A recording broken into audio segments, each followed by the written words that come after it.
Selamat pagi saudaraku di dalam Tuhan. Mari kita berjumpa dengan Tuhan. Sebelum kita melakukan semua aktivitas kita berdoa.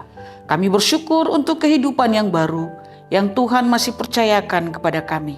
Biarlah kami Tuhan memulai hidup kami di hari ini untuk bersama dengan Tuhan.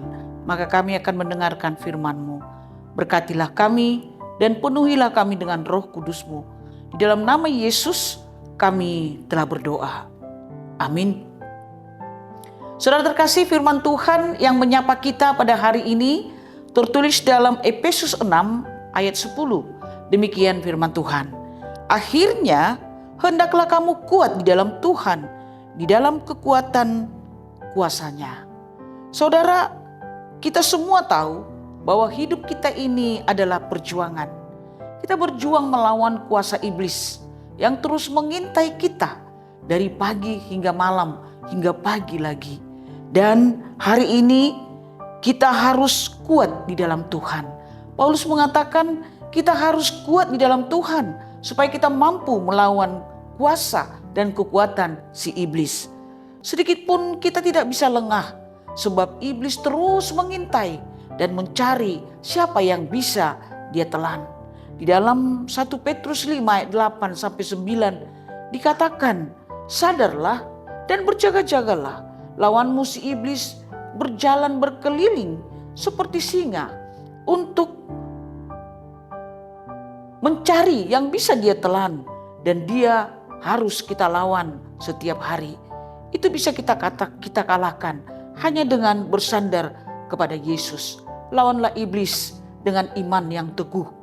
Oleh karena itu, orang Kristen yang lemah akan menjadi santapan iblis. Tetapi orang Kristen yang menyerahkan hidupnya kepada Tuhan sepenuhnya akan menjadi pemenang. Karena kita menerima kuat kuasa dari Tuhan Yesus. Saudara terkasih, kita menjadi orang kuat karena kita tinggal di dalam Tuhan.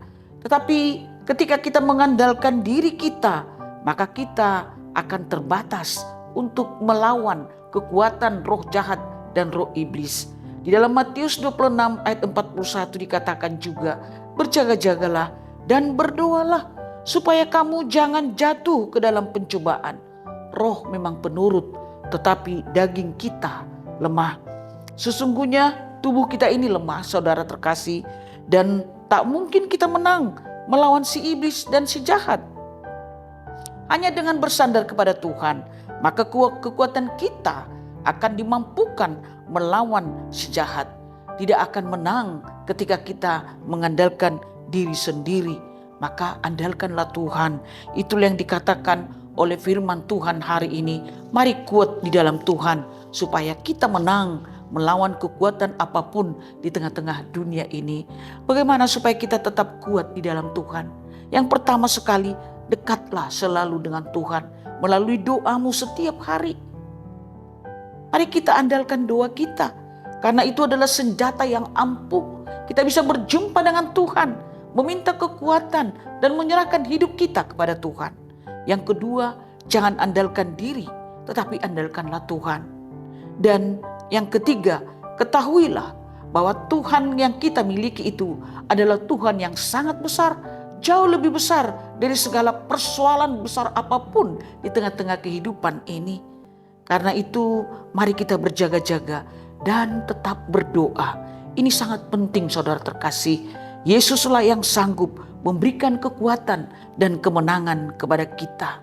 Saudara terkasih, ada perkataan Yeremia yang sangat terkenal dan sangat baik untuk kita pegang. Yaitu Yeremia 17 ayat 7. Berkata demikian, diberkatilah orang yang mengandalkan Tuhan dan yang menaruh harapannya kepada Tuhan.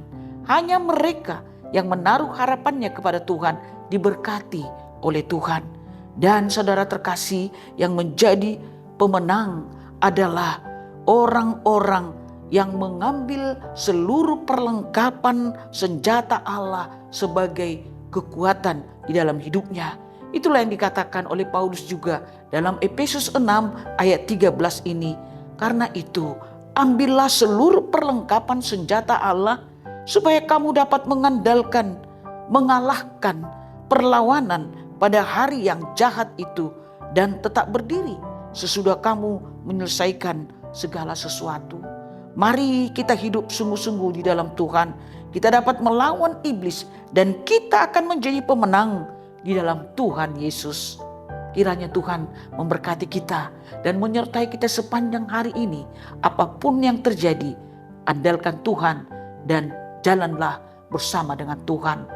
Amin. Kita berdoa. Kami bersyukur Tuhan, karena Engkau tidak pernah meninggalkan kami.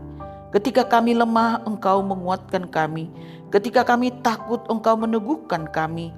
Ajarlah kami terus mengandalkan Engkau, supaya kami menjadi para pemenang di tengah-tengah kehidupan, di tengah-tengah dunia ini. Di dalam nama Yesus kami telah berdoa. Amin.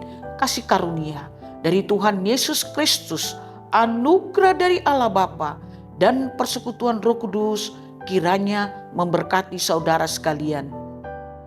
Amin.